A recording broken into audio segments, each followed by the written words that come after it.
Winter has always been my season.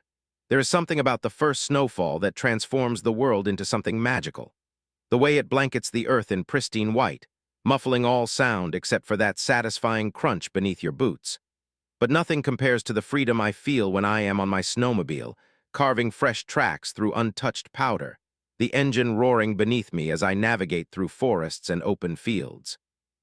Those moments alone in nature, surrounded by nothing but white, have been my sanctuary for over 15 years.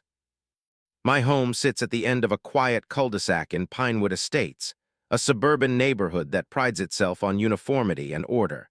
Every lawn must be precisely 2 inches high. Every mailbox must be the approved model and color.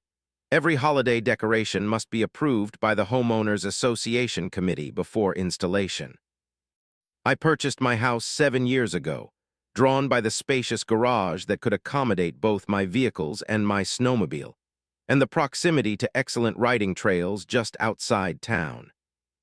I have always kept to myself. I am not one for neighborhood barbecues or community garage sales. My work as a remote software developer means I rarely need to leave my property except for essentials, but I have always maintained my home impeccably. The lawn is mowed according to regulations. The exterior paint is the approved shade of taupe. My garbage bins are never left at the curb past collection day. I follow the rules because it seems easier than fighting them. The first letter arrived on a Tuesday in early December, 3 days after I brought my snowmobile out of summer storage. It was typed on official HOA letterhead, stating that my recreational vehicle presents an unsightly element to the community aesthetic and must be removed from view within 72 hours. I read it twice, confused. The snowmobile had been parked neatly beside my garage, not blocking any pathways or infringing on anyone else's property. Nevertheless, I complied. The next day, I repositioned the snowmobile behind my garage where it could only be seen from my backyard. Problem solved, I thought. 3 days later, another letter appeared, this one citing improper storage of recreational vehicles even when not visible from the street. I checked the HOA bylaws. There was nothing specific about snowmobiles, only vague language about maintaining community standards. I purchased a weatherproof cover in the HOA-approved beige color and completely concealed the snowmobile. Surely this would end the matter. It did not. The letters continued arriving weekly, each more sternly worded than the last. The citations became increasingly creative. Potential environmental hazard, noise pollution concern, unauthorized mechanical equipment. I had yet to even start the engine since its return from storage. By January, the letters had escalated to threats of fines. First $50, then $100, then $250 per day of continued violation. I began collecting these notices in a folder, documenting each one with the date received and photographs showing my continued compliance. Something was not adding up. Other neighbors had recreational equipment, kayaks strapped to garage walls, ATVs under tarps, even a small boat on a trailer. None of them received these warnings. One evening, as I was retrieving another notice from my mailbox, I noticed Judith Miller watching from across the street. She had recently been elected as HOA president, running unopposed after the previous board stepped down. She did not wave or acknowledge me, just observed with a calculated gaze before turning and walking back inside her immaculate colonial with its perfect topiary shrubs. That night, reading the latest threat by lamplight, a realization dawned on me slowly like frost creeping across a window. This harassment had nothing to do with community standards or property values. The snowmobile was merely a convenient target. For reasons I could not yet understand, the HOA, or more specifically, Judith, had decided I was unwelcome in Pinewood Estates. My quiet existence and adherence to rules was not enough. They wanted me gone. As I filed away the letter with the others, I felt something unfamiliar stirring within me. A cold resistance forming, like ice crystallizing in my veins. If they thought I would be easily intimidated, they had severely underestimated the resolve of someone who finds peace in winter's harshest conditions. The doorbell rang on a Saturday morning, its cheerful tone contrasting sharply with the stern knock that followed immediately after. I opened the door to find Judith Miller standing on my porch, clipboard clutched to her chest, her silver bob perfectly styled despite the wind. Behind her stood 2 men I recognized as members of the HOA board, their expressions equally rigid. "Good morning," I said, keeping my tone neutral. "What can I help you with?" Judith did not return the greeting. "We are here about the continued violation regarding your recreational vehicle," she said, her voice carrying the artificial sweetness of artificial sugar. "Despite multiple notices, you have failed to rectify the situation." "The snowmobile is covered and stored behind my garage," I replied, gesturing toward the back of the house. "It is not visible from the street or neighboring properties." Judith pursed her lips and consulted her clipboard. "According to Bylaw Amendment 37.2, recently approved by the board, all recreational vehicles must be stored in enclosed structures or off-site.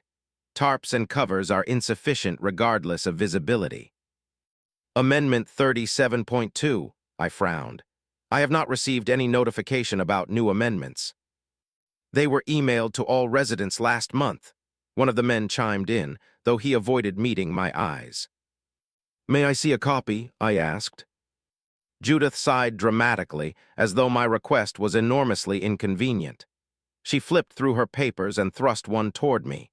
The amendment was indeed there, dated just 3 weeks ago, with specific language seemingly crafted precisely for my situation. "This seems very targeted," I said, reading through the detailed specifications that effectively banned any recreational vehicle without a permanent structure. "Why was this necessary?" "This community has standards, Mr. Anderson," Judith said, retrieving the paper from my hands. "Standards that maintain our property values and community image. Perhaps if you cannot abide by these standards, Pinewood Estates is not the right fit for you." The implication was crystal clear. I did not belong here, not because of my snowmobile, but because of who I was. A quiet loner who preferred mountains to manicured lawns, who did not attend their garden parties or contribute to their gossip network. "I have been a homeowner here for 7 years," I replied evenly. "I have never received a single complaint until now." "Well," Judith sneered, her polite mask slipping momentarily, "perhaps you have been flying under the radar.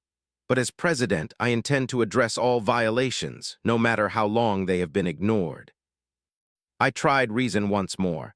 "The snowmobile is only here during winter months. In spring, it goes to storage until the next season. Surely there is room for compromise." Her laugh was sharp and dismissive. "Compromise would set a dangerous precedent. Rules are rules. You have 10 days to remove it or fines will begin accruing. $300 per day." As they turned to leave, Judith paused and looked back over her shoulder. "Of course, if this becomes too burdensome, there are always buyers looking for properties in our community.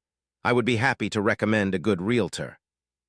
The threat lingered in the air long after they departed. That afternoon, I noticed neighbors who once waved now averting their eyes when I retrieved my mail. A group chatting on the sidewalk fell silent as I drove past. Something had changed. The following week, flyers appeared on community bulletin boards about declining neighborhood conditions and enforcing standards. My name was never mentioned, but the message was clear. I had become the cautionary tale, the example of what happens when you do not conform. Walking through the local grocery store, I overheard 2 women from the neighborhood. "Did you hear about the eyesore on Cedar Lane? Judith says it is bringing down everyone's property values. Apparently, he is some kind of recluse or something." The isolation was calculated and effective. In 7 days, I went from anonymous neighbor to community pariah without ever raising my voice or breaking a rule. When the formal removal notice arrived, printed on heavy cardstock with the HOA logo embossed at the top, it felt less like a warning and more like an eviction. The deadline glared at me in bold type. 10 days to comply or face escalating penalties, possible liens, and legal action.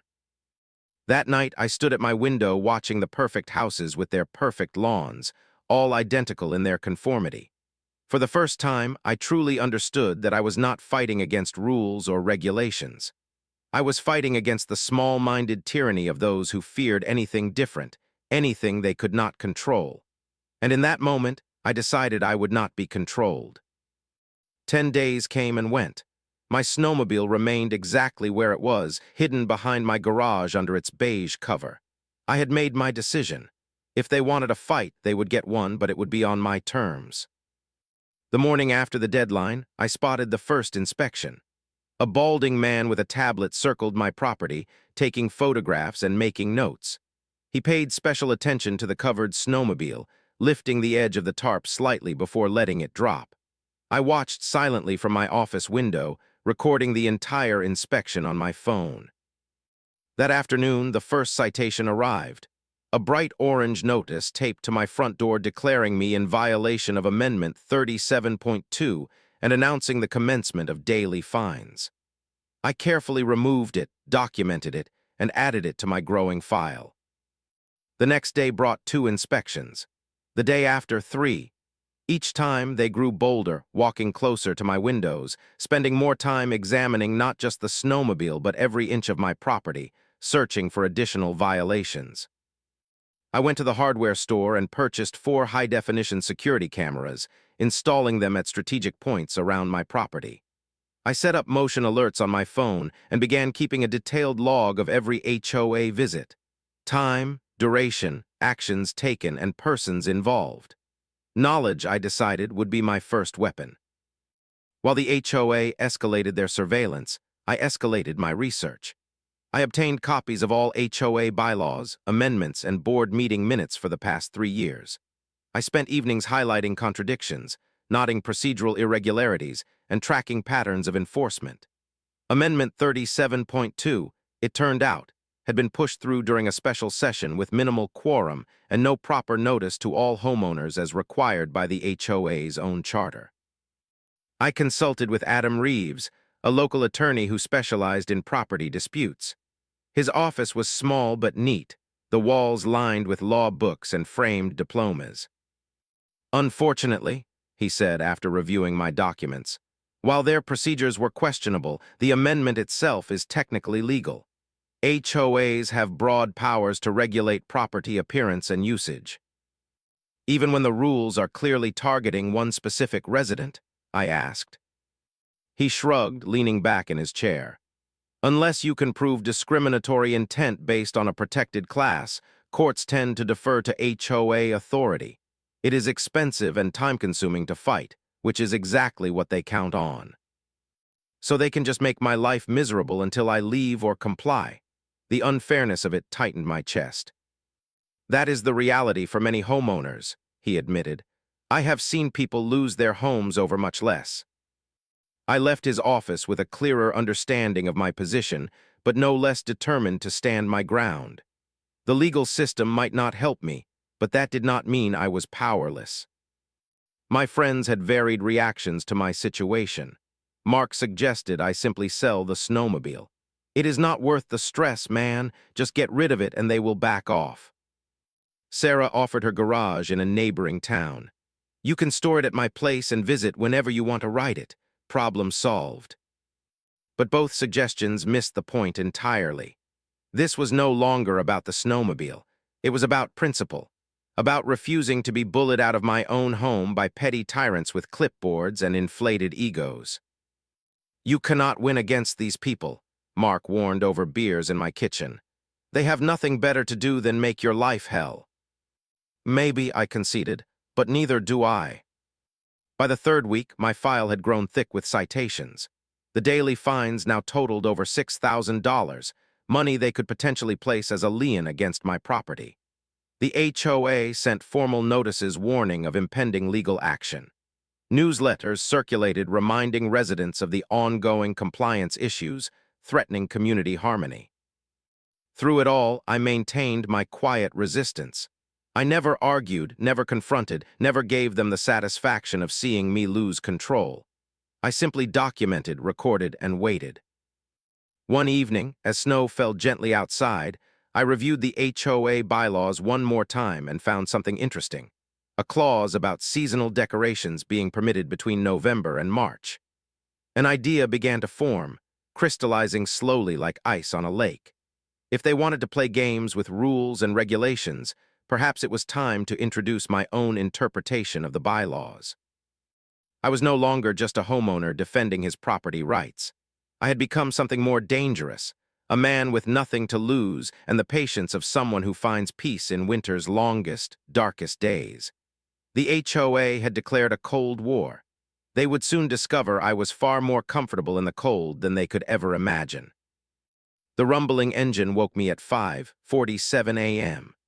Low, grumbling diesel, not a passenger vehicle, something larger. I threw on my coat over my pajamas and rushed to the window. Through the pre-dawn darkness, I could make out the shape of a tow truck backing into my driveway, its yellow hazards flashing rhythmically in the gloom. I bolted downstairs and out the front door, not bothering with shoes despite the freezing temperature. The snow bit at my bare feet as I rounded the corner of the house. "Hey," I shouted, "what do you think you are doing?" Two men in dark jumpsuits were already positioning themselves around my snowmobile.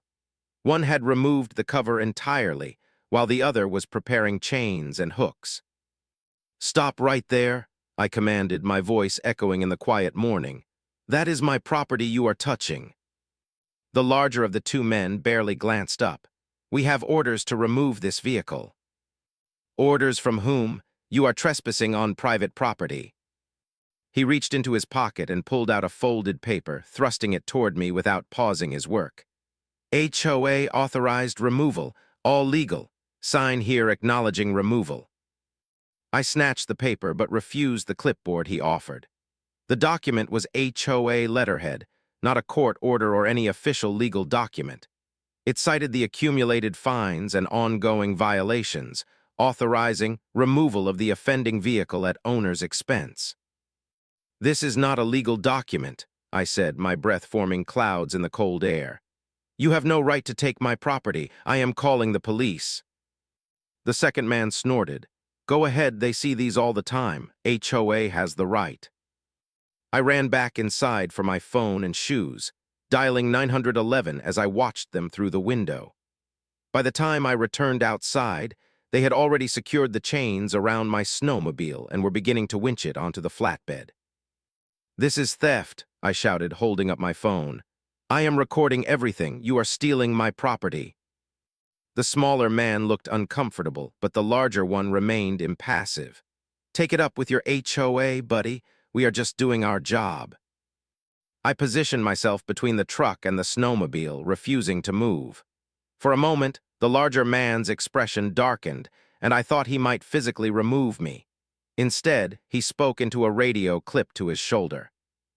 "We got interference here. Need assistance." 10 minutes later, as dawn began breaking over the rooftops, a police cruiser pulled into my cul-de-sac. Officer Reynolds was young, probably not long out of the academy. He listened to both sides. My insistence that this was theft, the tow operator's claim that the HOA had legal authority. "Sir," he finally said, pulling me aside, "I understand your frustration, but this is a civil matter between you and your HOA. We cannot intervene unless there is a breach of peace." "They are taking my property without my consent," I insisted. "How is that not theft?" "HOAs have certain powers granted by the covenants you agreed to when purchasing your home," he explained, sounding like he was reciting from a manual. "If you believe they are exceeding their authority, you need to take it up in civil court." As we spoke, the men finished securing my snowmobile to the truck. I watched helplessly as the winch pulled it upward, the metal scraping against the concrete of my driveway, leaving a long scratch in its wake. The sound was physically painful, like nails on a chalkboard.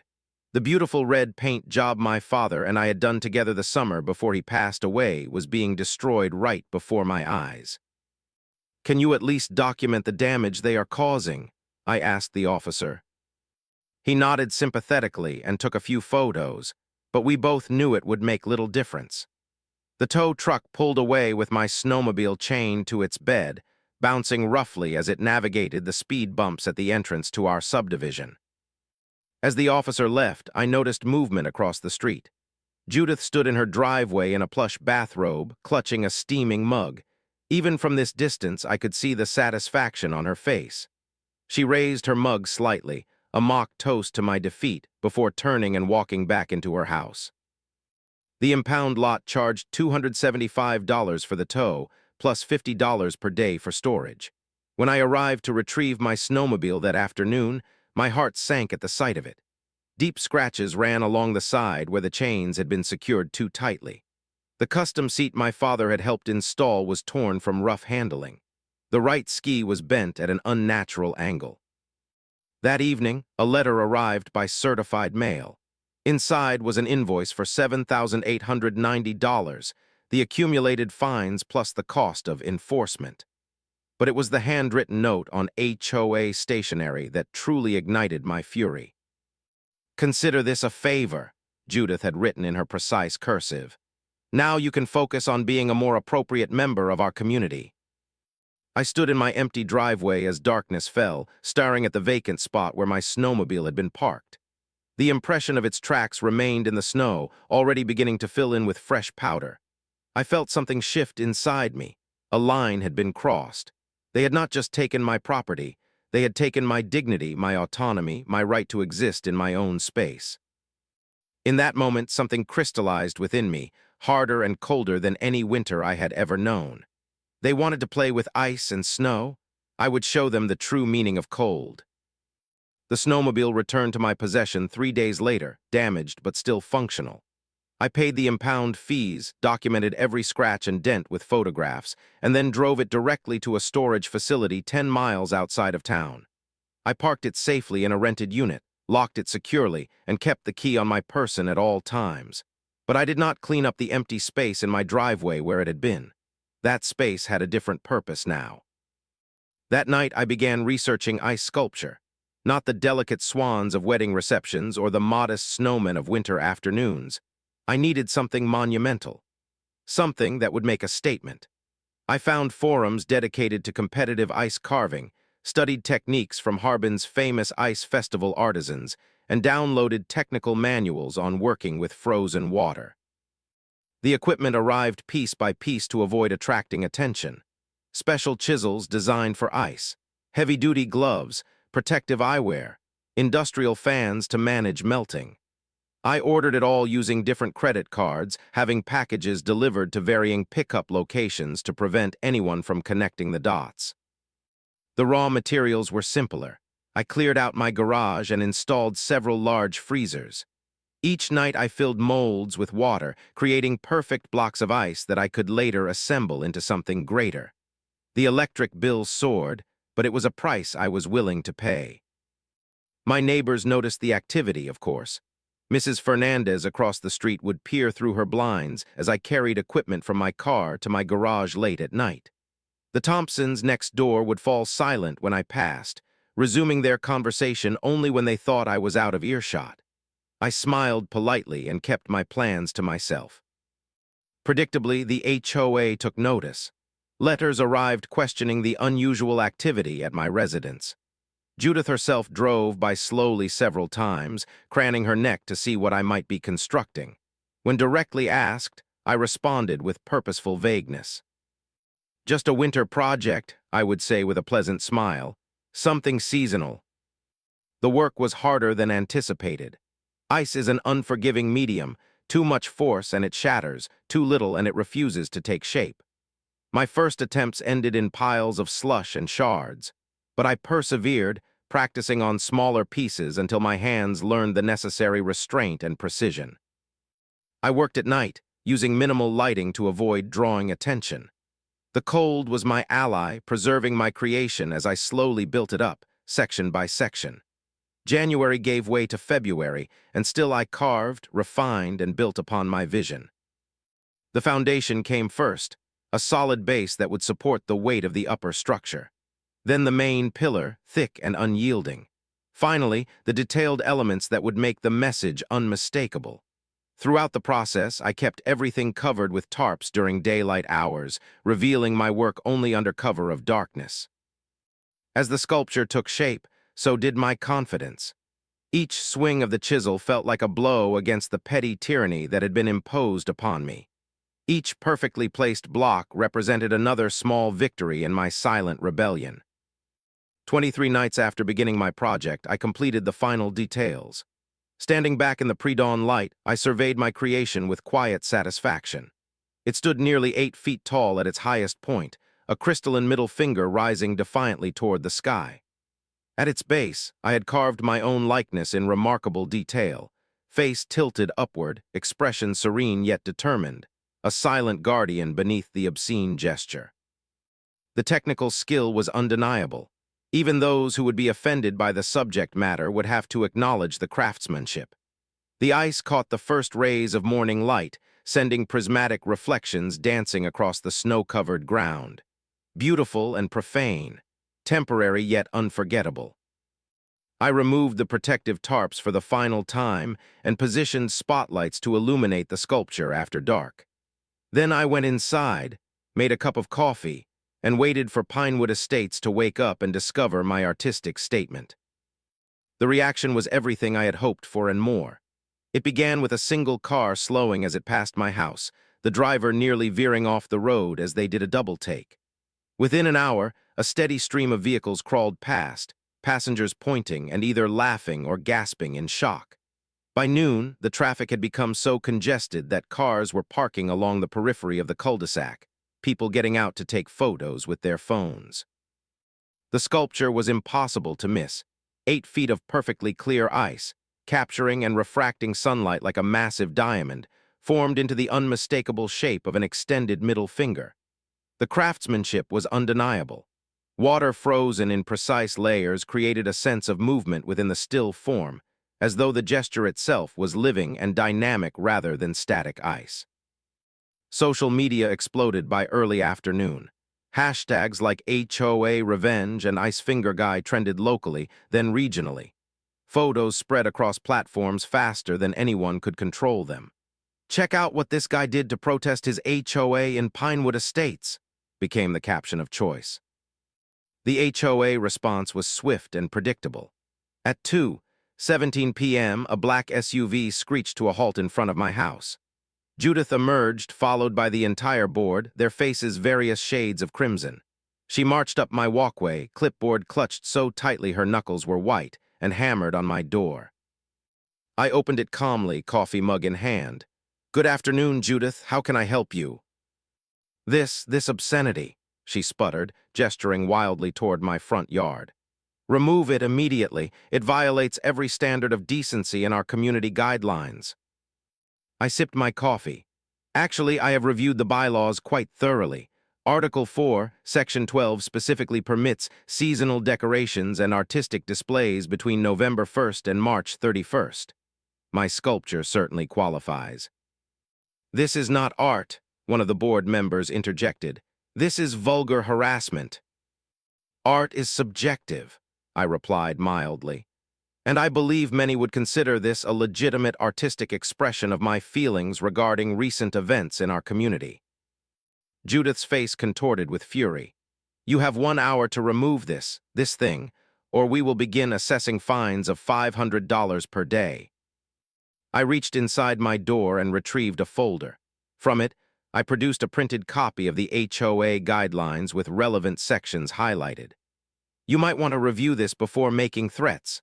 The bylaws you all approved specifically protect seasonal artistic expressions. There are no provisions regarding content or subject matter." "We will amend the bylaws immediately," another board member threatened.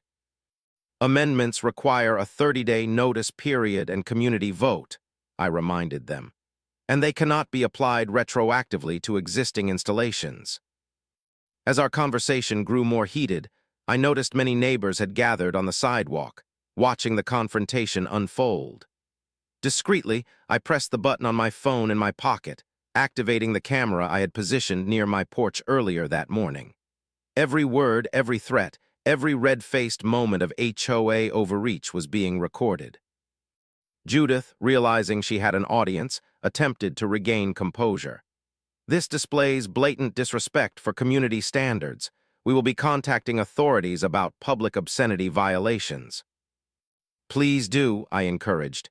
"I would welcome their perspective on this matter." They did call the police. 2 officers arrived within the hour, the same Officer Reynolds who had been present during the snowmobile towing among them. They surveyed the sculpture, consulted with both parties, and ultimately shrugged. "It is on private property," Officer Reynolds concluded. And while unusual, it does not meet the legal threshold for public obscenity. This is a matter for the HOA and the homeowner to resolve privately. As the police departed, I noticed something unexpected. Several neighbors approached me with smiles and quiet words of support.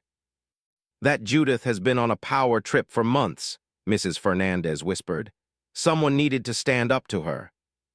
"They fined me $200 for planting unauthorized flowers last spring," another confided. "Not the approved variety." By sunset, local news vans had arrived.